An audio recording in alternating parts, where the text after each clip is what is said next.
Bismillahirrahmanirrahim. Assalamualaikum warahmatullahi taala wabarakatuh.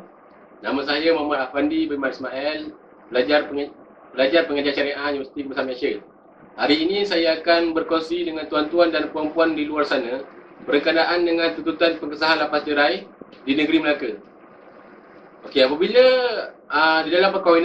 dalam satu perkahwinan berlaku perkara-perkara yang mana sama ada suami atau isteri merasakan, contohnya saya cakap isteri merasakan suaminya telah menceraikan dia dengan menggunakan lafaz-lafaz tertentu, ataupun suami sendiri merasakan dia telah melafazkan sesuatu yang boleh menceraikan isterinya.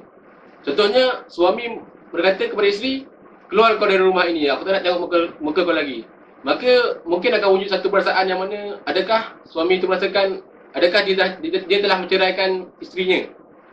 Maka bila perkara begini berlaku, pihak suami atau isteri boleh membuat satu tuntutan di mahkamah syariah untuk mengesahkan lafaz cerai tersebut. Okey, yang pertamanya apa yang perlu dibuat ialah pihak suami atau isteri tadi boleh pergi ke mahkamah untuk mengambil borang. Okey, borang pertama yang perlu diisi ialah borang maklumat. Apa yang paling penting dalam borang maklumat ini ialah bukti-bukti diri mengenai dengan pihak pemohon dan dengan pihak defendant, iaitu contohnya isteri yang menuntut, maka dalam borang itu pemohonnya ialah isteri. Okey, perlu ada nama isteri, alamat kediaman isteri, IC isteri. Yang keduanya, alamat berkenaan dengan defendant, iaitu suami tadi. Nama suami, alamat suami serta IC suami. Okey, seterusnya borang maklumat ini perlu ditandatangani dan diletakkan tarikh oleh pihak pemohon tadi. Okey, yang keduanya, pihak pemohon juga perlu menyertakan satu penyata tuntutan. Okey, apa yang penting dalam penyata tuntutan ialah pertamanya, dalam penyata tuntutan perlu ada bukti-bukti diri atau maklumat tentang pemohon, iaitu plaintiff. Okey, dalam penyata tuntutan ini, pihak pemohon akan dipanggil sebagai plaintiff dan pihak penentang akan dipanggil sebagai defendant lah. Okey, apa yang perlu ada pertamanya, bukti diri mengenai dengan pemohon tadi atau plaintiff tadi.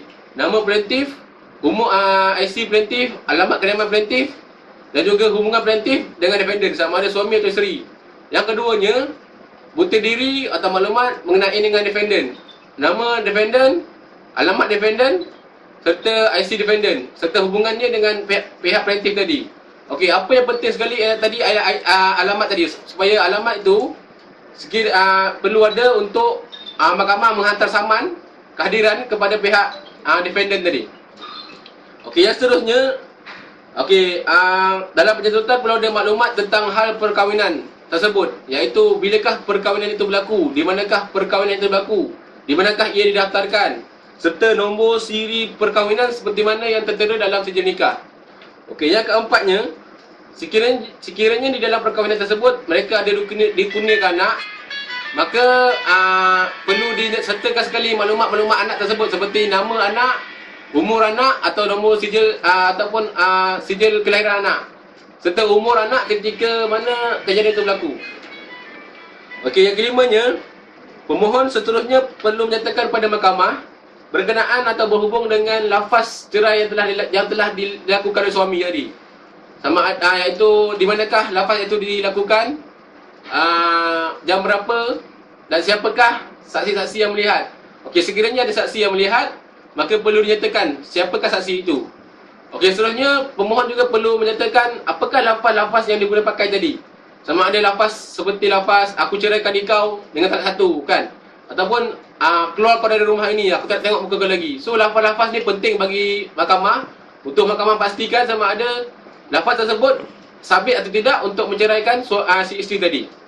Okey, yang seterusnya, pemohon juga perlu meminta kepada mahkamah yang mulia untuk menampakkan satu perintah berhubung dengan lafaz perceraian tersebut tadi. Okey, seterusnya penyata tuntutan itu perlu ditandatangani dan diletakkan tarikh oleh pihak plaintiff. Okey, semasa pendaftaran kes di mahkamah syariah, terdapat beberapa borang yang perlu dilampirkan. Yang pertamanya, borang maklumat. Yang keduanya, penyata tuntutan seperti mana saya cakap tadi, iaitu bukti-bukti diri berkenaan dengan plaintiff, defendant, berkenaan dengan sijil nikah, lafaz yang diguna pakai. Okey. Dan seterusnya, nombor 3, kad pengenalan pemohon. Yang keempatnya, sijil nikah asal. Yang keenam, IC atau surat beranak anak.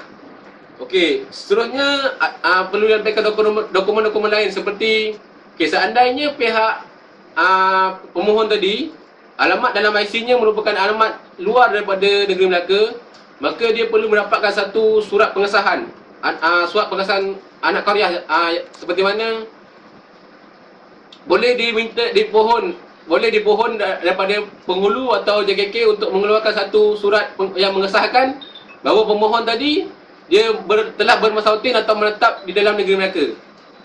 Okey, bayaran untuk tuntutan ini adalah sebanyak RM25 saja. Okey, saya berharap apa yang saya terangkan ini dapat membantu tuan-tuan atau puan-puan di luar sana yang merasa runsing sekiranya berlaku perkara yang saya ceritakan tadi lah.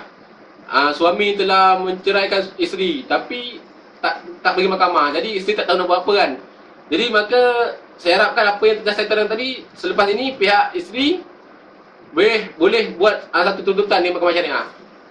Okey, sekian saja untuk kali ini. Saya ucapkan berbanyak terima kasih. Sekian, Assalamualaikum warahmatullahi wabarakatuh.